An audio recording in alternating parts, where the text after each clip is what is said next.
नमस्कार, city post live में आपका स्वागत है। मैं हूं अनुराग। उपचुनाव होने वाले हैं तारापुर और कुशेश्वर स्थान में। बिहार के 2 सीटों पर जो सीटें रिक्त हो गई हैं, दरअसल इन दोनों सीटों पर जो विधायक थे उनका निधन हो चुका है। मेवालाल चौधरी और तारापुर से और कुशेश्वर स्थान से शशि भूषण हजारी, ये दोनों विधायक थे जिनका निधन हो गया था और अब ये सीटें खाली हैं और इस पर उपचुनाव होने वाले हैं। जेडीयू की तरफ से लगभग क्लियर हो गया है कि इन सीटों पर जो खाली हुई हैं सीटें, दोनों जेडीयू की सीटें थी और इन दोनों सीटों पर वो उनके रिश्तेदारों को उतारेंगे। कुशेश्वर स्थान की बात करें तो कुशेश्वर स्थान से अमन हजारी जो पूर्व विधायक के बेटे हैं, उनका उतरना तय माना जा रहा है। शशि भूषण हजारी के बेटे जो हैं अमन हजारी। और वही दूसरी तरफ अगर बात करें मेवालाल चौधरी के निधन से जो सीट खाली हुई है तारापुर की, उस पर निर्मल सिंह या राहुल सिंह, ये दोनों भी रिश्तेदार बताए जा रहे हैं पूर्व विधायक के। तो इन दोनों में से किसी एक का उतरना तय माना जा रहा है।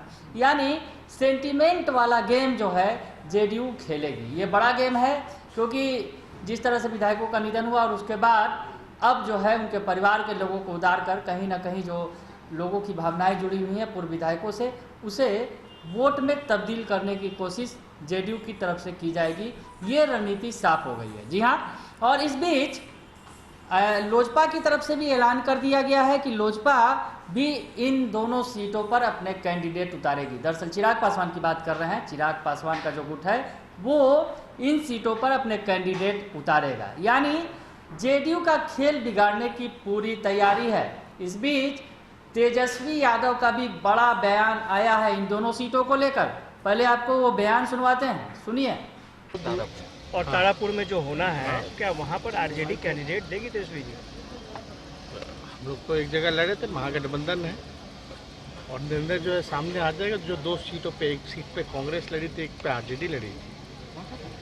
आने वाले कल में ही, क्योंकि ये उपचुनाव है, जाहिर सी बात है महत्वपूर्ण भी चुनाव है, तो इसमें महागठबंधन के लोग बैठ करके निर्णय लेंगे, सब लोग मिलकर। चलिए, तो सुन लिया आपने कि तेजस्वी यादव ने भी साफ कर दिया है कि ये जो उपचुनाव है काफी महत्वपूर्ण है और इसके लिए जो उनकी नजरें हैं वो टिकी भी हुई हैं। पिछले दिनों तेजस्वी यादव मन से भी ऐलान कर रहे थे कि दोनों सीटों पर जीतेंगे तो सरकार के जो समीकरण है वो बिगड़ जाएंगे और फिर जिस तरह से जो 4-5 सीटों का गैप है वो 2 सीटें अगर हम जीत लेते हैं तो कम हो जाएगी और उसके बाद हमारी भी सरकार बन सकती है। कुछ इस तरह की बातें करते नजर आए थे तेजस्वी यादव।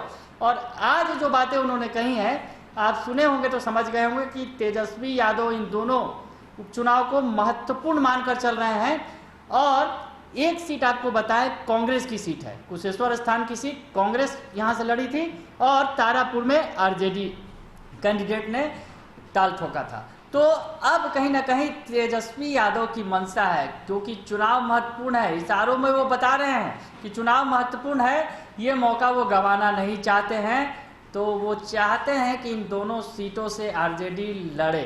हालांकि अभी उनका कहना है कि महागठबंधन के जो तमाम घटक दल हैं वो साथ बैठेंगे, उसके बाद फैसला होगा। लेकिन तेजस्वी यादव की बातों को अगर गौर से सुनेंगे तो समझ जाएंगे कि तेजस्वी यादव की मंशा है, क्योंकि चुनाव महत्वपूर्ण है। ये उपचुनाव है और उपचुनाव में अगर 2 सीटें आरजेडी जीत लेती है तो तमाम समीकरण बदल सकते हैं, बिहार में सत्ता के समीकरण। तो अब तेजस्वी यादव ने इशारों में बता दिया है कि आरजेडी इन दोनों सीटों पर चुनाव लड़ने के लिए तैयार है। यानी कांग्रेस का पत्ता साफ करने में जुट गए हैं तेजस्वी यादव।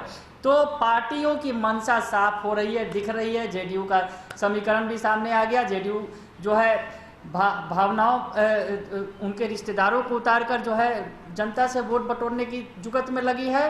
तो एलजेपी खेल बिगाड़ने के लिए सामने आई है। वही आरजेडी जो सबसे ज़्यादा सीरियस है उपचुनाव में, उन्हें लगता है कि जीत उन्हें मिलेगी। तो अब तेजस्वी चाहते हैं इन दोनों सीटों पर ही वो लड़े। यानी कांग्रेस का पत्ता साफ करने में जुट गए हैं तेजस्वी यादव। बने रहिए सिटी पोस्ट लाइव के साथ, तमाम खबरों से आपको अपडेट रखेंगे। फिलहाल के लिए इतना ही, धन्यवाद।